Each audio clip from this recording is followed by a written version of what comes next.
So I think the concept of devaluation, depreciation is clear. Okay.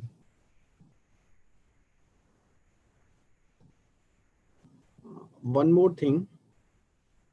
If we, do you know that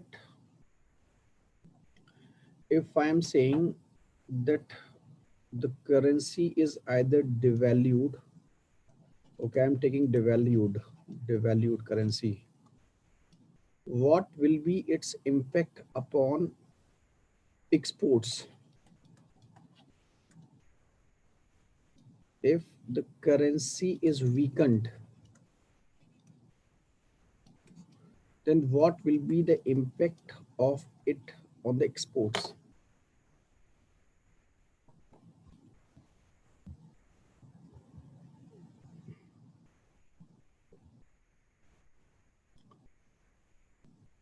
Okay. Shrikant is saying export increases. Pranati Krishna is saying it is decreases. Our commodities becomes less sportive means I didn't get your term sportive, Bhaskar.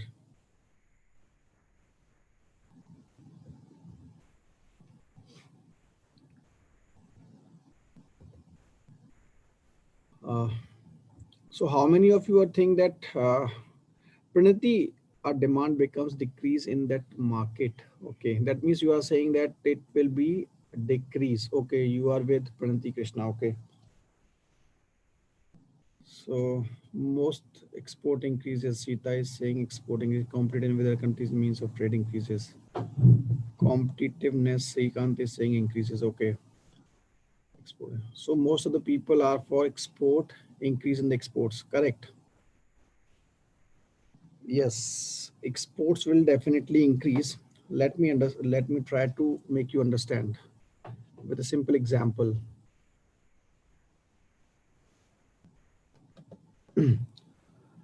Imagine you are in an international market. This is an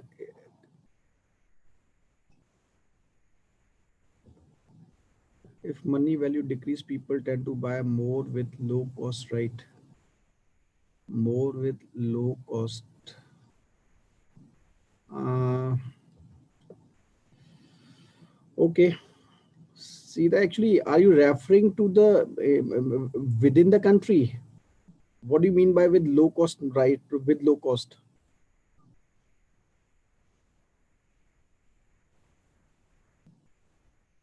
Let me explain it. Try to understand this in easy terms. For example, there is a uh, businessman who is in the international market, right? And he is willing to have a pen, right? He wants to purchase a pen, and a pen, he is having $1 in his pocket, right? We are considering dollar because it's the most um, popular and currency which is most in the transaction. That's why we are taking a dollar.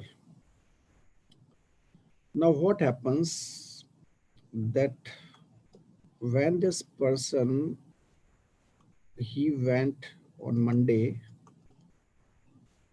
and he on the Monday $1 was is equals to 74 rupees, right? And when he went on Monday, he was basically having $1, and the price of this one pen, Indian pen, was basically 75 rupees in the international market. That means you need 75 rupees to buy this pen in the international market. So when he went on Monday, then on that day, he was having $1. And when he tried to purchase Indian pen, he couldn't because he has only 74 rupees. So on Monday, he purchased a Chinese pen, which was comparatively cheaper. But we are not going into the exchange value of Chinese, just for understanding. Then again, his pen was broken on Monday by his kid. He again went to the market, international market, and on Tuesday, this dollar has become 75 rupees. In this case, the value of rupee has depreciated. Remind it, this value is depreciated. Now, this person was having 75 rupees on Tuesday in his pocket. When he went into the market, he come to know that this pen is costing 75 rupees and he is having 75 rupees. That means this person purchased Indian pen, right? That simply means when your currency is devalued or depreciated, then in that case, you are having more currency with you in the international market, right? You are having more local currency, because here we are referring to the Indian currency. When it is getting depreciated, that means you are having more Indian currency with you. And when you are having more Indian currency with you, that means you can buy more and more items from the international market. This is a simple connotation to understand this idea, that how depreciation or devaluation increase your export. This is nothing but the exports, because it is, we are referring to the international market. This is demand is being created. This is a demand is created. More demand is created when your currency is depreciated or devalued. Is it clear or not? Anybody who is not clear with this? So please can you explain again? Okay. See,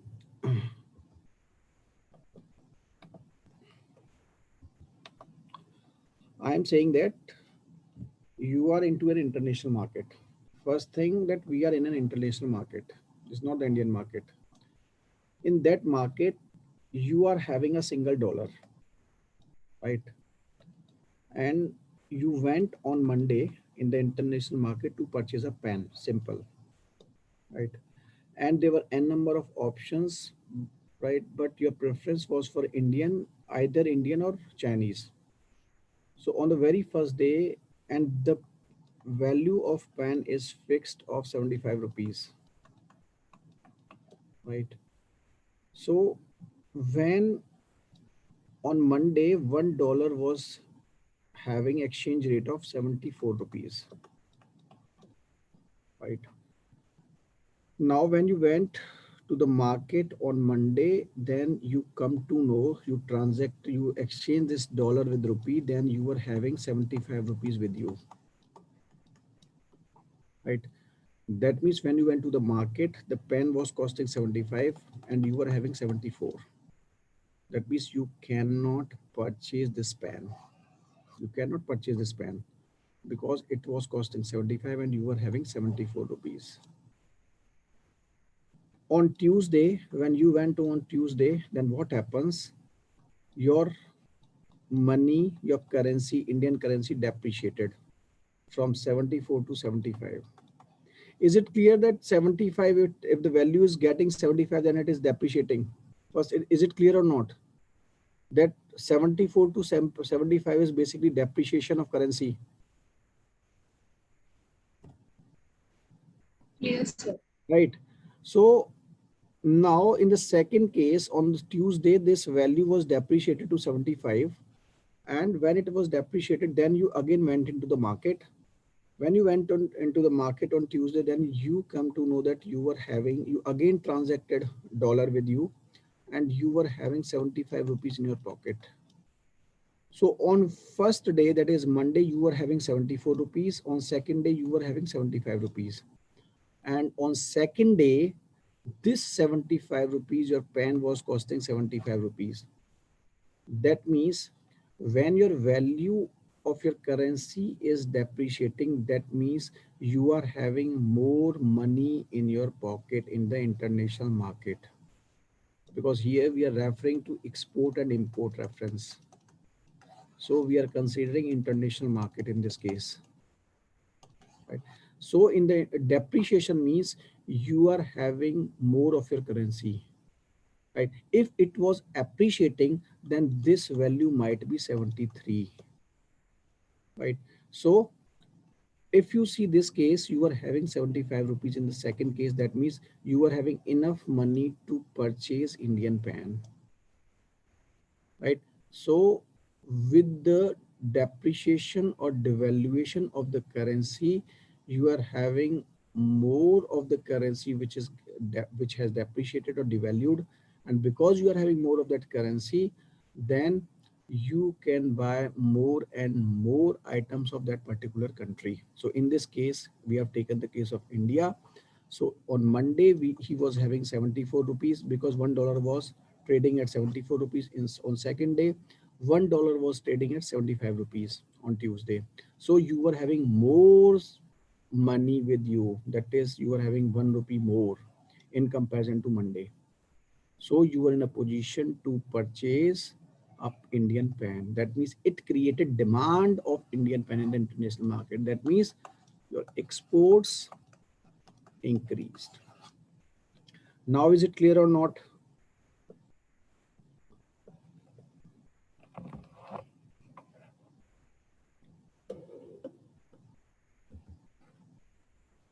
Is it clear or not? Clear.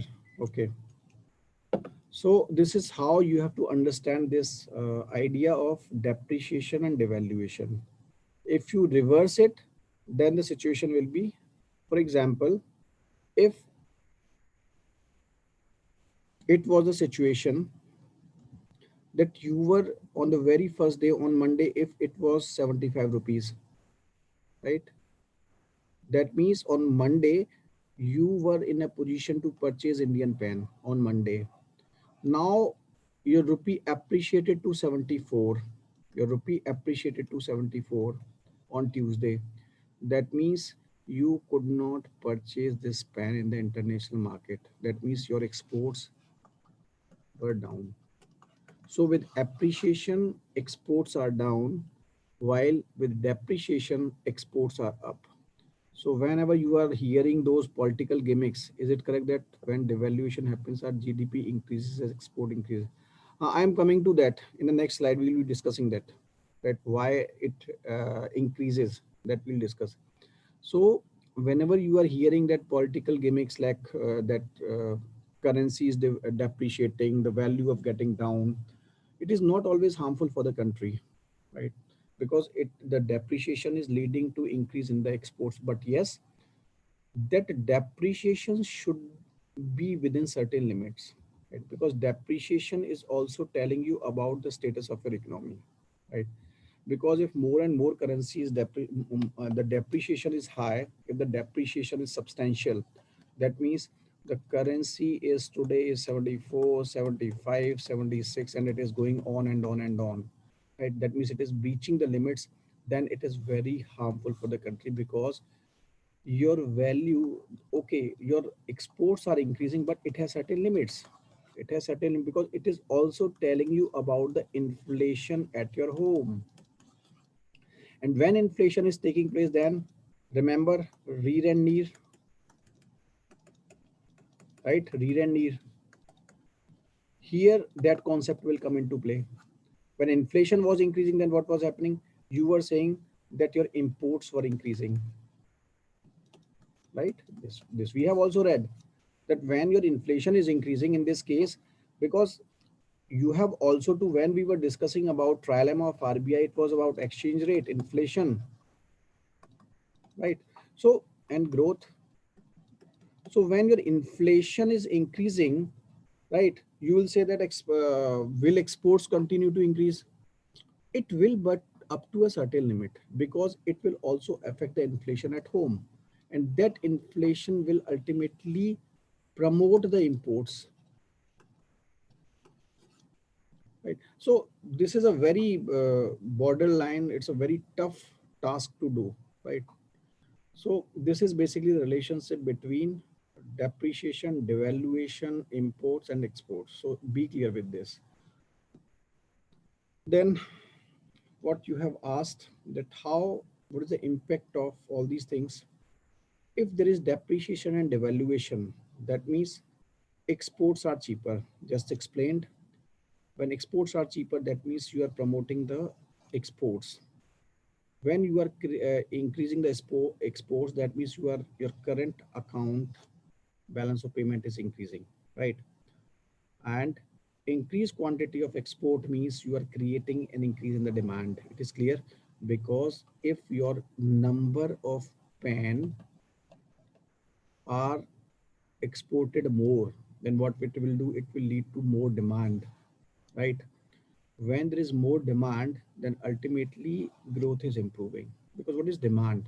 Demand is nothing but it is basically uh, creating employment in the economy, right? And it will basically nothing about development of infrastructure in the economy, right? That is factories, roads, and all those things. And it will ultimately lead to economic growth. So that's why it is said that when devaluation or depreciation is there, then this fundamental works in that case.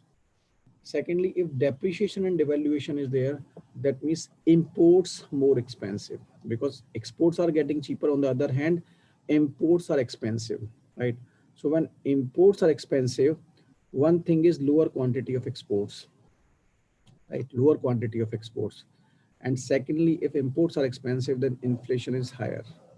Inflation is higher. The best example is of the petrol, right? So this is how things interplay. So this thing is basically how GDP is growing. I think you got your answer. Purchasing power parity. This is a term which is telling you that you are having constant resources with you.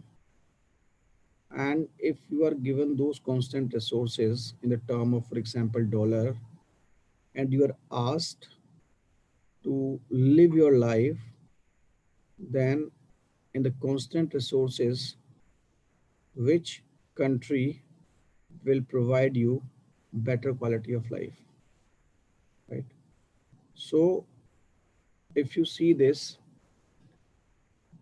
if you see this example, so you will find that you are having a certain amount, and if you want to have this Coca-Cola, then you will find that it cost 1.45 US dollar in Russia, 0.53 in Mexico, and this is something 2.14 in European Union, and $2 in US, right? Right. So you will find that in all these countries, you need Mexico. In Mexico, you need only $0.53, while in case of European Union, you need more than $2. That means if you are having constant amount of money in terms of dollars in the international market, and you want to live standard of living, you want to maintain standard of living, then it will be very costlier to live in European Union, right? While it will be very easy to live, your lifestyle will be very good in case of Mexico if you are having the constant amount of money with you. So PPP is telling you that given the constant amount of money with you, what type of standard you can maintain in particular countries. So it's an economic theory that allows the comparison of the purchasing power of various world currencies to one another. It is a theoretical exchange rate that allows you to buy the same amount of goods in every country. It says that exchange rates between two currencies are in equilibrium with when their purchasing power is same in each of the two countries. So if you see about the purchasing power parity, so GDP, if you talk about GDP, so many times you might have heard that GDP is also calculated in terms of GDP purchasing power parity, right? And if you see India in terms of GDP PPP, I think is on third or second, right? It's on third number. What does it mean? It simply means that in terms of PPP, we can maintain same standard of living with less amount of money, right? That means we require comparatively less amount of money to maintain standard of living in comparison to the countries like US, right? So purchasing power parity is telling you how much things you can buy with the same constant amount of money in the different countries. And if you want to further understand this purchasing power parity, if you Google it, you'll find that it is always comparing this McD burger, right? McD burger. Basically, theories they are asking, they are always comparing that how much money will you be spending to purchase a burger in different countries, right? So if you are spending more money on a McD burger in a particular country, that means you need more money to live that standard of living in that particular country. If you are spending less money, that means you need less money to live a qualitative life in that country. So if you see this, this burger is costing 3.57 in a country, and in this it is costing 2.29. So if you see that in terms of purchasing power parity, it is 1.5 times costlier to live in this country, right? While this in this country you can live in a, it is easier to live in this country. So it is about correlating the exchange rate to PPP, right? So uh, this is all about exchange rate, and in this you have to basically understand the UPSC can ask you the regimes of exchange rate.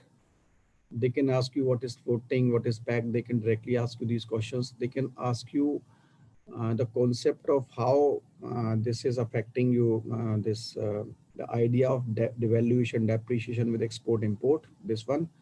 They can also ask you this type of concept, analytical concepts. They can make questions out of this, that how depreciation is affecting exports and how it is affecting the economic growth, right? They can give you such questions, and dollarization and all these concepts are rear near questions. You can find direct that what is correlation between rear and near, right?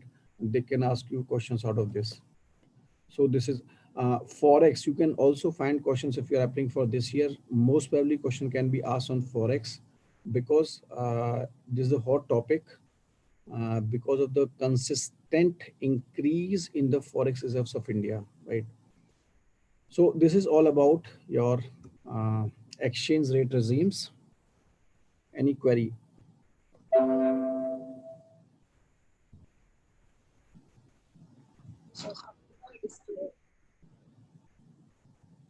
Sorry.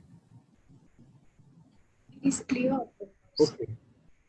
The more developed nations, the more PPPs have the high PPP, the highest turnover. Yes, you can take it that in that way.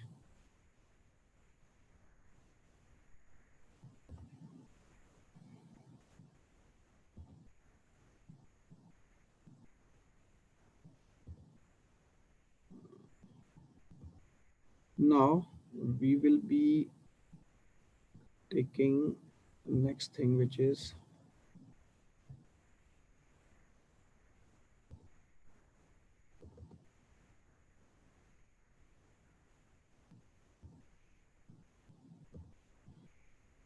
currency convertibility.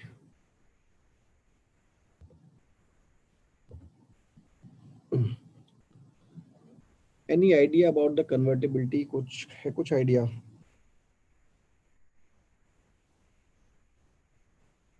See, when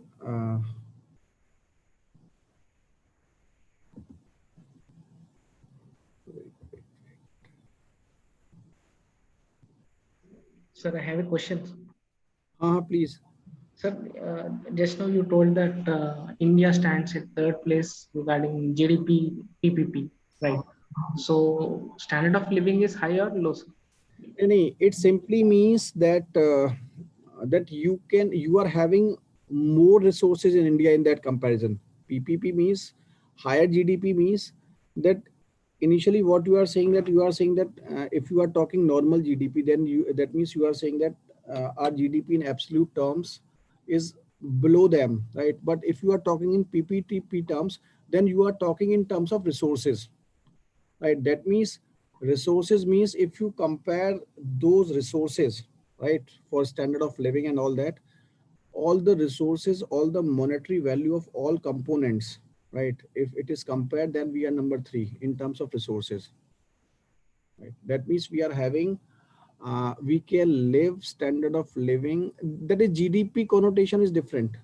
GDP connotation is talking about the resources which you are having, right? Okay, sir.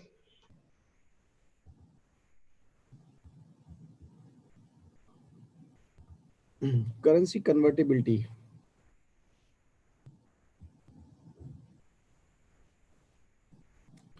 Country currency can be converted into gold or another currency.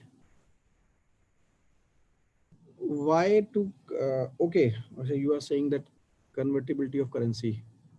Yes. To understand it, the best example is if you want to go to studies in America, then you need dollars, and convertibility means there can be two options. That first, you go to the market and you exchanged rupee to dollar, right? First option. The second option is you can only approach RBI nominated shops, right? And these shops are limited in the sense, for example, in uh, state like Telangana, might be it will only be located in Hyderabad only, right? Or might be a possibility that in northeastern states there might not be there might be only a single RBI nominated place where you can exchange that currency, right? This process of conversion of currency in the market is said to be currency convertibility. Here you are all you can also exchange this currency, but currency convertibility means that you can exchange that currency in the market. The term is market. If you cannot exchange your currency in the market and you can only exchange it, so wait for an agreed upon currency. Okay. So if you are exchanging the currency, the facilities available in the market itself, then it is said to be convertibility of currency. When it is not available at the market level, if you have to approach the RBI for that or RBI nominated shops for that means the currency is not convertible in the country, right? So in the present times, if you want to go to study to US, then you can go to market and convert or exchange your rupee into dollar. That means at present we are having convertibility of currency in trade, right? Or in export and import. First thing. So if we see the definition, convertibility of a currency means that currency of a country can be freely converted into foreign exchange at market determined rate of exchange. A currency may be convertible on both current and capital accounts. Now, this we have to understand. When we were discussing trade, then we were talking about two components, current account and capital account. Right. What were the components of current account? Anybody? What were the components of current account?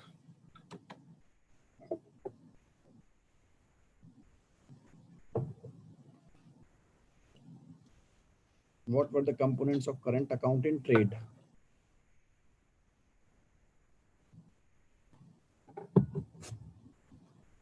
Good service income.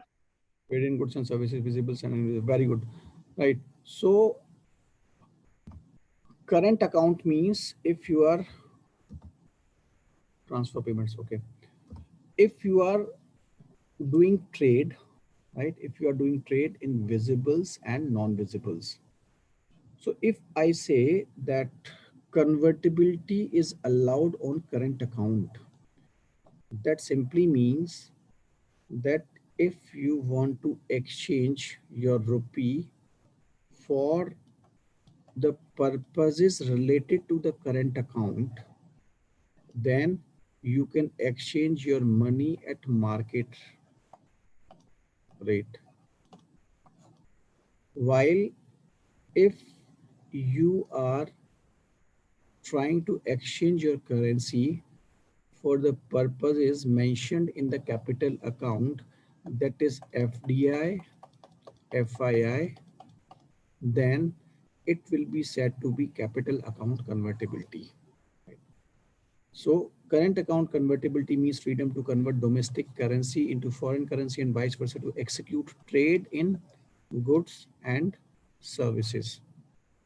So if we are saying that current account convertibility, it simply means if you want to convert, if you want to exchange your rupee into dollar or in any other currency just for trading in goods and services, then it will be current account convertibility. So when there is current account convertibility for rupee, an exporter can sell the US dollars obtained from exports at the market determined exchange rates. Similarly, an importer can buy foreign currency.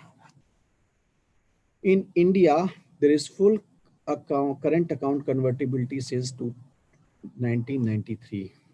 That means full account convertibility means that if you want to execute trade with any other country and you want to exchange the currencies, then you can do them in the free market. That is current account convertibility. That's it. And it is applicable since 1993. And if you can recall the 1991 reforms, one reform under liberalization was that exchange reforms, exchange rate reforms, and that was basically related to current account convertibility, right? Current account convertibility. Capital account convertibility means free convertibility of currency with respect to capital flows, right? That is FDI, FPI, borrowed money. So if you talk about capital account convertibility benefits, it is basically providing supplement domestic resources because you are getting these funds from abroad, and these funds will basically supplement your domestic resources, and hence they will promote economic growth, right? They will promote access to international finance markets and reduction in cost of capital. It will promote Indians to acquire and hold international securities and assets, and it will basically promote the global competition, right? So this is basically about the capital account convertibility. I'll go into detail, but let us first understand this. In 1992, under this LERMS reforms, 60% of all receipts on current account could be converted into rupees at market determined exchange rate. For example, if you want to convert $100, if you want $100 for trade, then at that time in 1992, you can only convert $60 at market price, while $40 were to be exchanged at RBI nominated agents or shops, right? And rest 40% of them was to be surrendered to RBI at the official fixed exchange rate. This partial, it was partial convertible because 40% was to be exchanged from the RBI. This partial convertibility of rupee on current account was adopted so that essential imports could be made available at lower exchange rate to ensure that their prices do not rise much. Full convertibility on current account was announced in the budget of 1993-94. From March 1993, rupee was made convertible for all trade. In March 1994, even invisibles and remittances from abroad were allowed to be freely convertible. However, on capital account, rupee remained non-convertible. Right.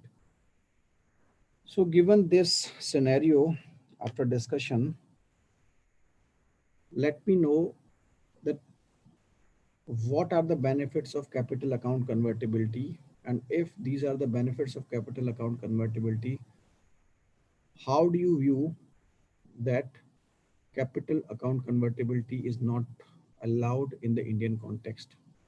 What's your opinion?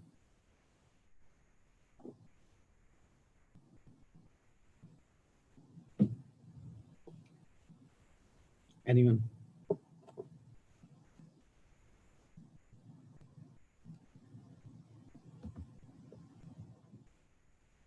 Availability of large funds by improved access to international financial markets.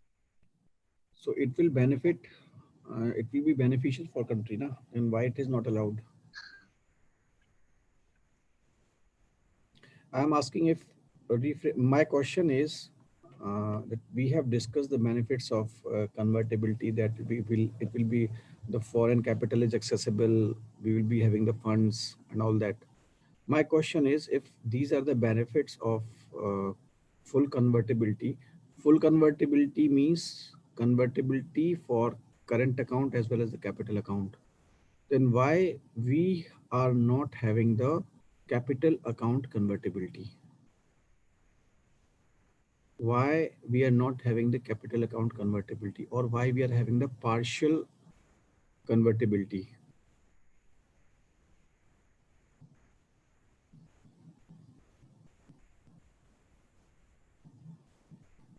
Those are mainly dependent on FIIs. Okay. So what it will, how it will affect, what is its impact if we are dependent upon FIIs?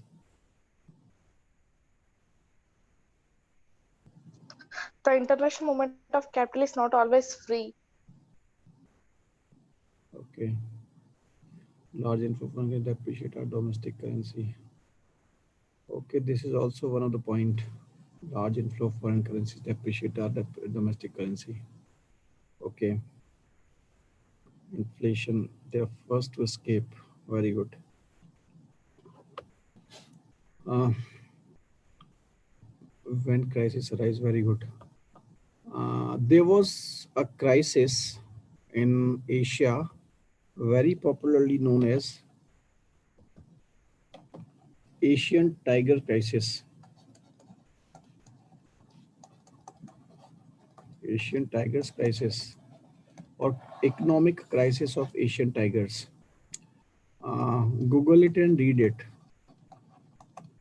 Wait. Now coming to this issue of capital account convertibility. Capital account convertibility is basically about the investments, right? And investments are again of two types, FDI and FII. What is the difference between FDI and FII?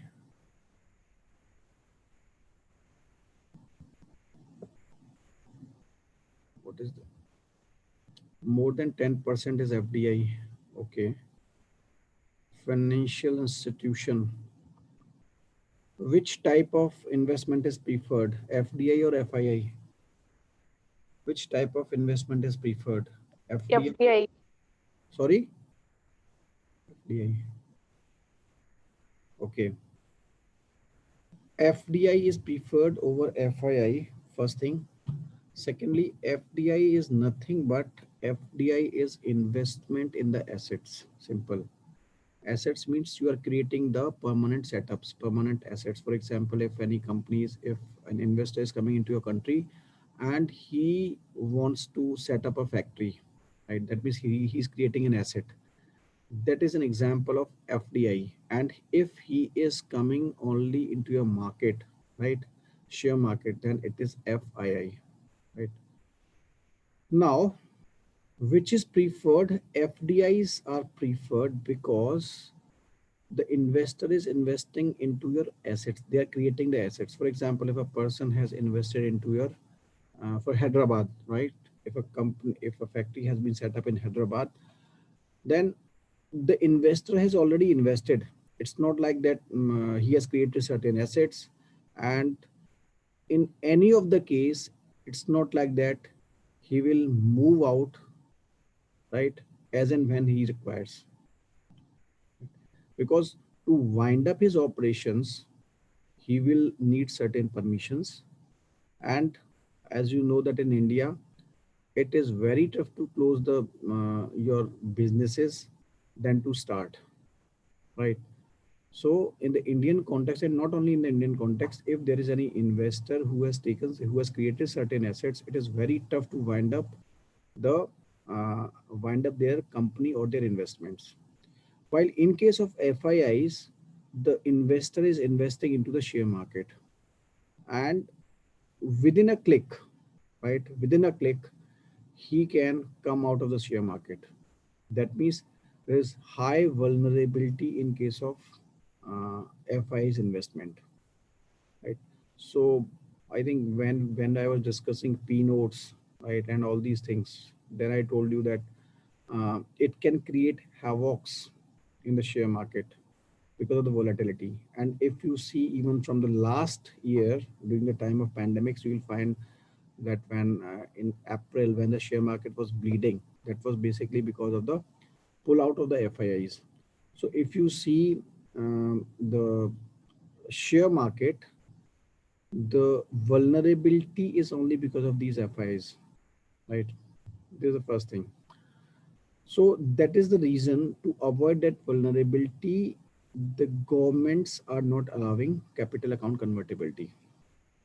Now, before 2008 crisis, right, there were certain concepts which were very much prominent at that time, that as I discussed in the previous discussion when I was discussing monetary policy and in banking, that at that time many of the people were questioning, economists were questioning the idea of CRR, that why Reserve Bank of India is not doing away with the CRR.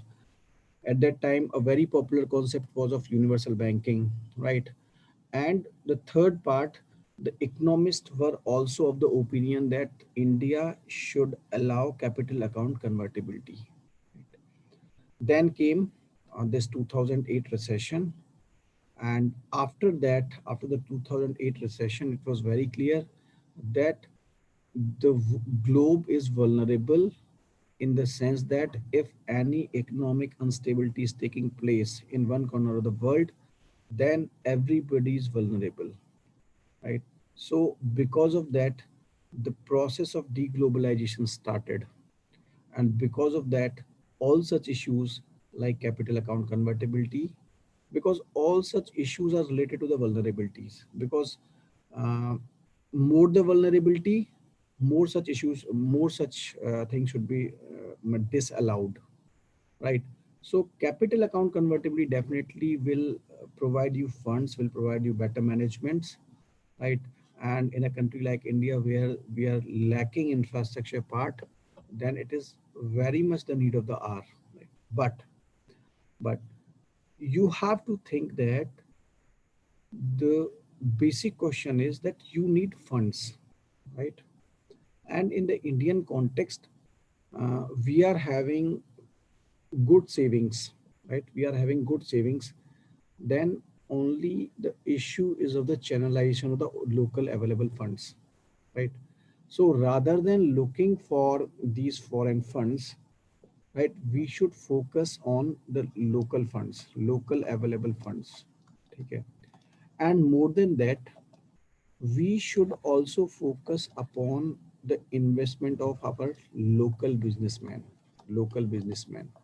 So if you take the example, I already discussed in the past that your businessmen like Tata's, right, they are going abroad for investments only because of the policy paralysis, right, in the country, then the idea is this, your objective should be to provide proper economic ecosystem.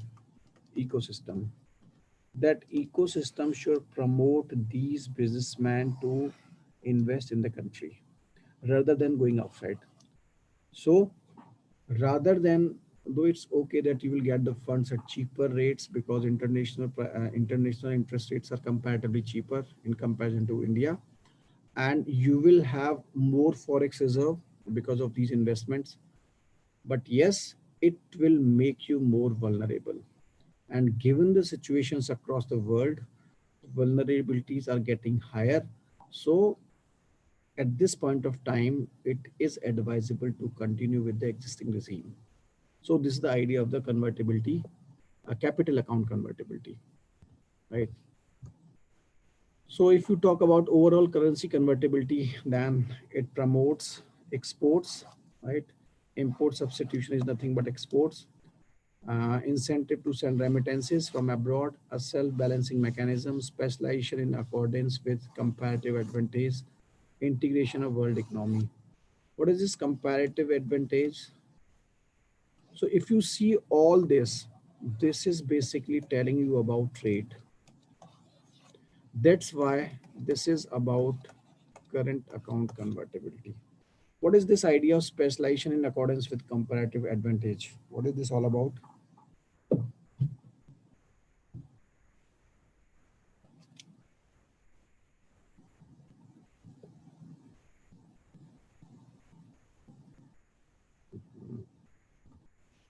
Open competition, open market. This comparative advantage is basically talking about, yes, you're right, it is talking about trade. So if you look the trade part, trade promotes the idea of comparative advantage. Comparative advantage means that trade allows only those things or those countries which are having comparative advantage in certain things. For example, if you see uh, China, right? Why China is successful in trading, in exporting the manufactured products? Because it is having cheap labor, right? Cheap labor, and overall the manufactured cost is cheaper, right? That means this, the country China is having comparative advantage in terms of manufacturing over other countries. So for example, country like New Zealand, Australia, these countries excel in or are having comparatively in the advantageous position because they are having raw material for agricultural products, right? So if they are exporting agricultural products, then they can do that beneficially because they are having comparative advantage in terms of availability of raw material in the agriculture field. So this is how the currency convertibility, you can have direct question on this in UPSC. They can directly ask you that what is convertibility. They can ask you to differentiate between current account and capital account convertibility. They can give you in four options whether capital account convertibility is there or not. This types they can give you the question. So this was a very small topic, convertibility. Point 2 and 6 are contrary to, wait.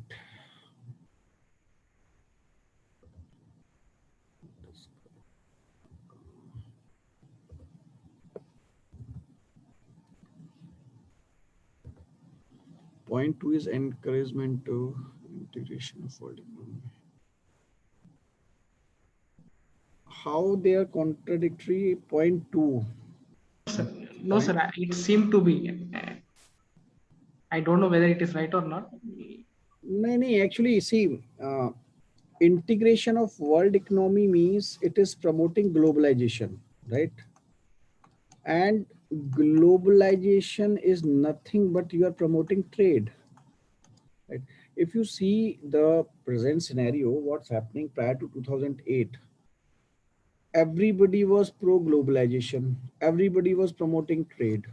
Now if you see the present situation, everybody is talking about deglobalization, everybody is talking about coming up with tariff barriers, trade barriers, right, trade wars, right? So this is basically the idea of deglobalization. That means you are blocking your barriers, you are not allowing things to enter into your country, goods into your country. And this idea, import substitution. Okay, yes, you are right. Encouragement to import substitution means you are promoting your, you are not allowing. Actually this is wrong.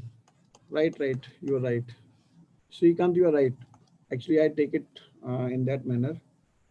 I take it, it should be discouraged, right? Right, it is discouraged to import substitution, right? It can be, if they are saying encouragement, then you can say that if your this trade will increase, right, then trade will promote manufacturing at your local industries, right? In that way it can be encouraged, that if you are promoting your exports, that means you are promoting your trade. For exports you need manufacturing, right? And for manufacturing, what does it mean? It simply means that you have to promote your industries, your local industries, right? So it can lead to increase in the industries, but it is not, ideally it should not be import substitution, right? This is wrong statement.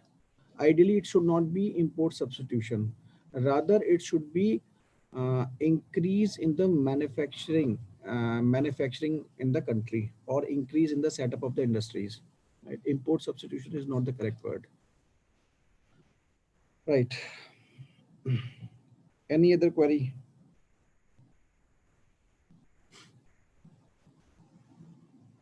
So uh,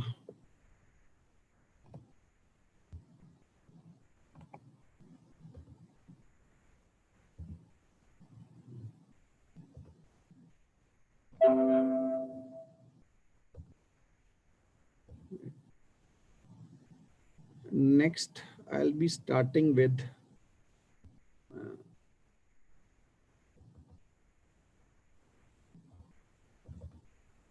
taxation part, and I'll be just discussing, and we'll discuss later on in the next class.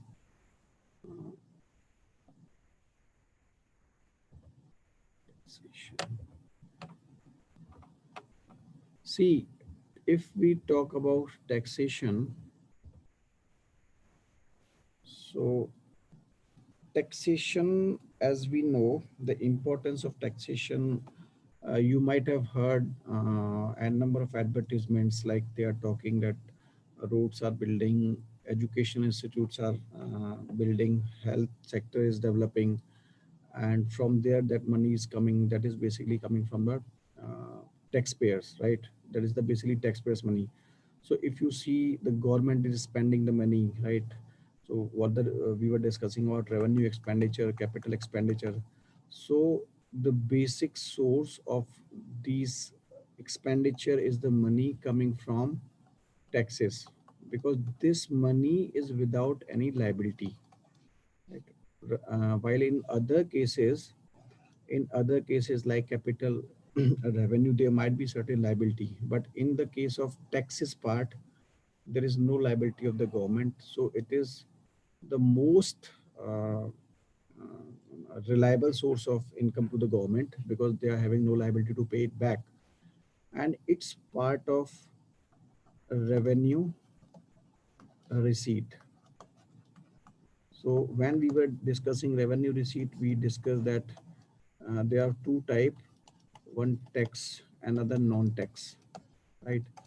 So when we were discussing tax, because here we are not concerned about non-tax part. So tax, I told you one thing, that either it can be direct and it can be indirect, right? So basically we will be focusing on two type of taxes, that is direct and indirect. And to understand the difference, the examples of direct and indirect taxes is Direct tax, the best example is income tax, and indirect GST.